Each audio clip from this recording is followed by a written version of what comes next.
The question feels simple. Were our ancestors monogamous? Did they pair up for life, like we see in movies about cavemen finding their one true love? Or was it something else entirely? A free-for-all, a system of harems? It's a messy question. And it's personal. It gets at the heart of how we think about love, sex, family, and jealousy. We look at our own relationships with all their complications and wonder if we're fighting against our nature or living in tune with it. The simple story we're often told is one of neat nuclear families. A man, the hunter, and a woman, the gatherer, form a bond. He provides meat and protection. She provides gathered food and raises the children. They are a team, a unit. This pair bond, the story goes, is the very foundation of our success as a species.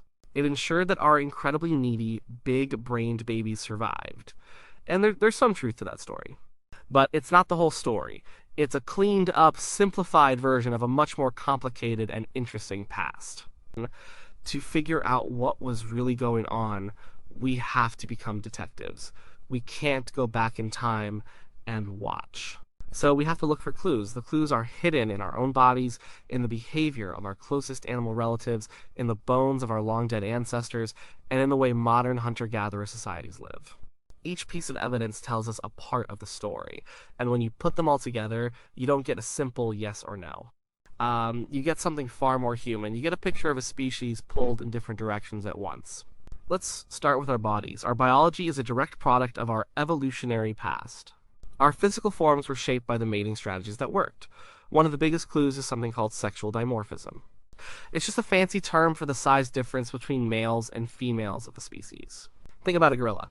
A male silverback can be twice the size of a female. He's huge, with a massive skull, a thick neck, and giant canine teeth. He has to be. His life is defined by intense, violent competition with other males for control of a harem of females. The biggest, strongest male wins and gets to pass on his genes. The females don't have to fight each other in the same way, so they are much smaller. This huge size difference is a physical sign of a polygynous mating system, where one male mates with many females. Now think about gibbons. They are small apes who live in the forests of Asia. Male and female gibbons are almost identical in size. They look so similar it can be hard to tell them apart. This is because they are largely monogamous. They form long-term pair bonds and defend a territory together. There isn't the same level of brutal male-on-male competition, so there's no evolutionary pressure for males to get bigger and bigger. Their small equal size is a physical sign of monogamy. So where do humans fit? We are somewhere in the middle.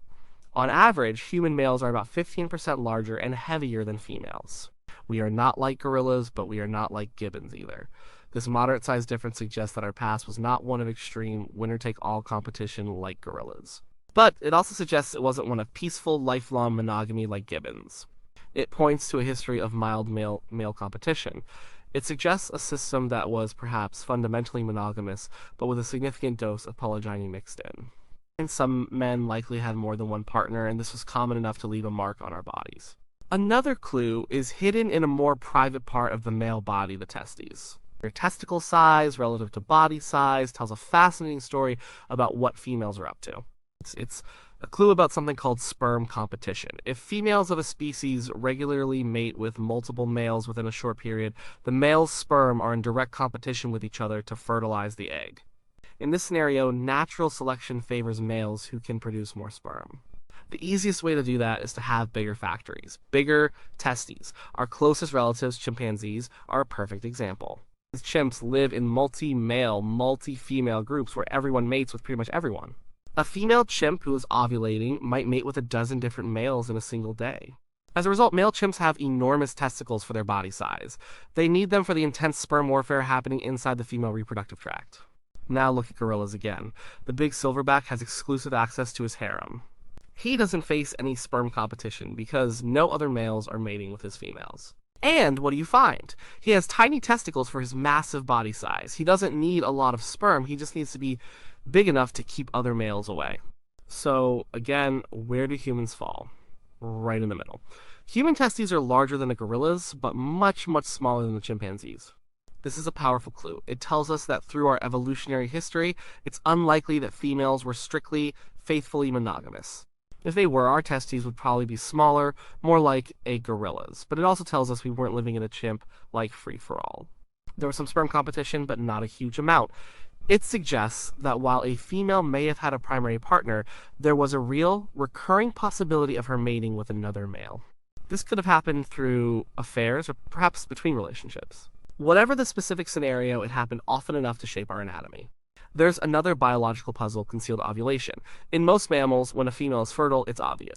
She might give off strong scents or show visible physical signs like the large pink genital swellings of a female baboon or chimp. It's a clear advertisement: I'm ready to conceive, right now. This makes sense. It concentrates the mating effort into the right time and avoids wasted energy. Human females are different. We are very weird. There are no obvious external signs that a woman is ovulating. A man can't just look at his partner and know if this is the day she could get pregnant. From an evolutionary perspective, this is a very strange thing to have evolved. Why hide the most important information in the reproductive game?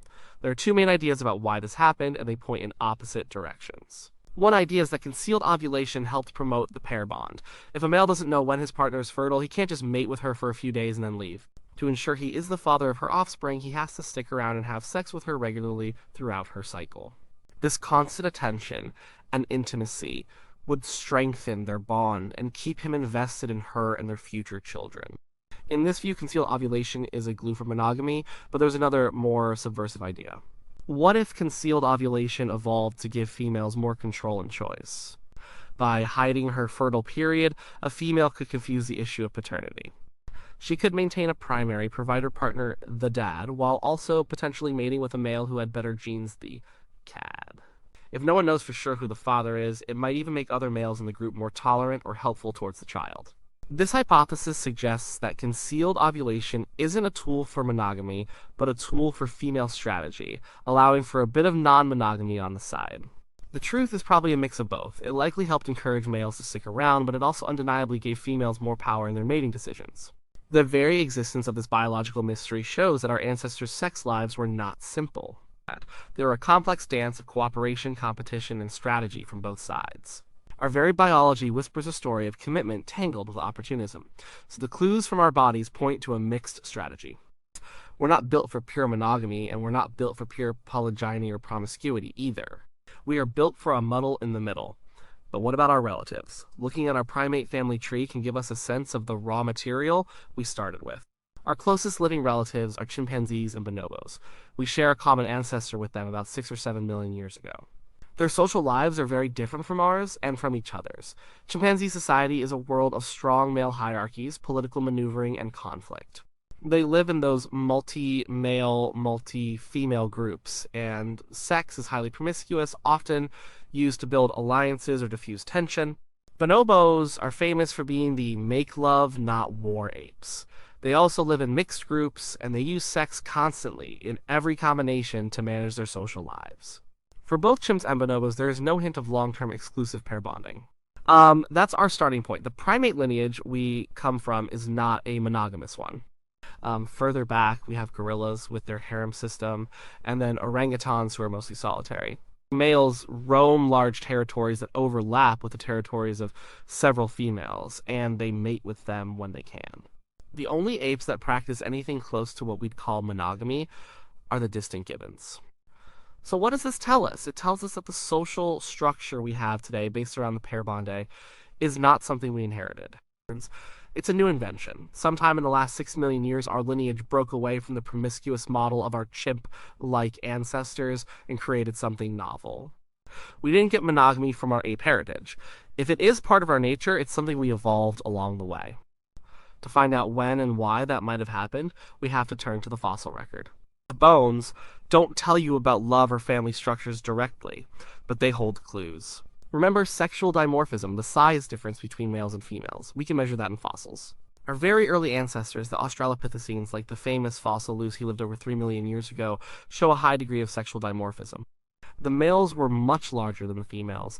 They were much more like gorillas in their size difference than modern humans are. This strongly suggests their social system was highly polygynous. They likely lived in groups with a lot of male-on-male competition, where a few big, dominant males did most of the mating.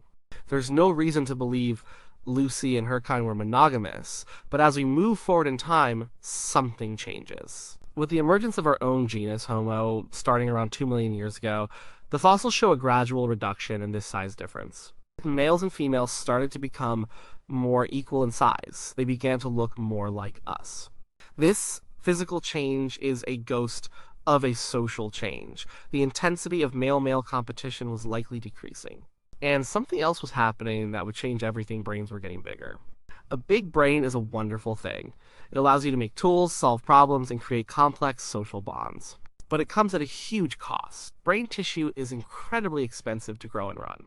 And a big brain means a big head, which makes childbirth incredibly dangerous for human mothers.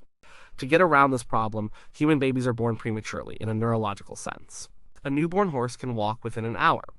A newborn human can't even hold its own head up. Our babies are completely, utterly helpless for years. This helplessness created a profound evolutionary problem. A mother with a newborn baby is incredibly vulnerable. She needs a massive amount of calories to produce milk, but her ability to forage for food is limited. She can't just leave her baby by a tree while she goes to hunt or dig for roots. How did our ancestors solve this problem? The most popular answer is the pair bond. A dedicated partner, a father, could solve this problem. He could provide protection. He could bring back calorie-dense food, like meat, that the mother and child desperately needed. This arrangement, a cooperative team of a mother and father, would have massively increased the chances of their big-brained, helpless child surviving. Natural selection would have strongly favored the psychological traits that made this arrangement work: love, attachment, jealousy to guard the partner, and a sense of long-term commitment. This is the provisioning hypothesis, and it's a powerful explanation for why humans, unlike our chimp cousins, started forming pair bonds. The economic needs of our children may have been the invention of love. This shift would have been revolutionary. It would have changed the dynamic from males competing with each other for females to males and females choosing each other for long-term partnership qualities. A male's value was no longer just his size and fighting ability, but his skill as a provider and his willingness to invest. A female's value was not just her fertility, but her ability to form a stable bond. This is a compelling story, and it's almost certainly a huge part of the puzzle. But it might still be too simple. Was a dedicated dad the only solution? To get a better sense of how our more recent ancestors might have lived, we can look at the last piece of evidence: modern hunter-gatherer societies. These are groups around the world that until recently lived by foraging for food, just as all of our ancestors did for hundreds of thousands of years. They are not living fossils, but their way of life can offer insights into the kinds of social pressures and solutions our ancestors might have faced. When anthropologists look at hunter-gatherer societies, they find something interesting. The most common arrangement across the globe is social monogamy. People form recognized pairs, they get married in some fashion, and they are expected to be a cooperative unit, especially for raising children. This seems to support the idea that the pair bond is a fundamental human adaptation. But when you look closer, the picture gets blurry. First, while most people live in monogamous pairs, most of these societies technically allow polygyny. It's often seen as a sign of success for a great hunter or a powerful man to have more than one wife. So it may not be common because supporting multiple families is hard, but it's often an ideal. This tells us that the idea of one man, one woman is not the only model available or desired. It suggests an underlying polygynous wish that is constrained by economics. Second, these pair bonds are not always for life. Serial monogamy is very common. People form a pair, raise a child, and then may split up and form new pairs. Divorce is often straightforward and frequent. The idea of a single, lifelong partnership is not the rigid rule we might imagine. Third, and this is crucial, sexual monogamy is not always as strict as social monogamy. Affairs happen. People have sex with people who are not their primary partner. Modern genetic studies of some traditional societies have confirmed this, showing that a certain percentage of children are not fathered by their mother's social partner. The rates are not nearly as high as in a chimp society, but they are not zero. It's that same signal we saw in the size of human testicles, mostly monogamous, but with enough outside the pair sex to leave a mark. Perhaps the most important discovery from studying these societies is the idea of cooperative breeding. The idea that it was just mom and dad against the world is a modern fantasy. In a hunter-gatherer band, everyone helps. Grandmothers are especially important. A child with a living, active grandmother has a much higher chance of survival. Aunts, uncles, cousins, and unrelated friends also pitch in, sharing food and providing childcare. The entire group is the support system. This concept of cooperative breeding changes the equation. It means that while a dedicated father was certainly helpful, he may not have been absolutely essential.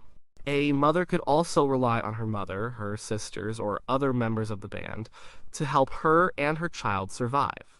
This might have given females even more flexibility in their choices. She needed a provider, yes, but that provider could be a stable partner, or it could be a combination of a less reliable partner plus her kin network. So where does all this evidence leave us? It leaves us in a complicated, fascinating place. We are not a naturally monogamous species in the way a gibbon is. We don't have the bodies or the primate background for it. We are not a naturally polygynous species like a gorilla. Our relatively small size difference and the importance of paternal care rule that out. And we are certainly not promiscuous like our chimpanzee cousins. Our whole social structure is built around much more stable bonds. The best way to describe our ancestors and ourselves is as a pair bonding species with a flexible and opportunistic mating strategy. Our primary plan, the one that solved the problem of our big brain babies, is the pair bond.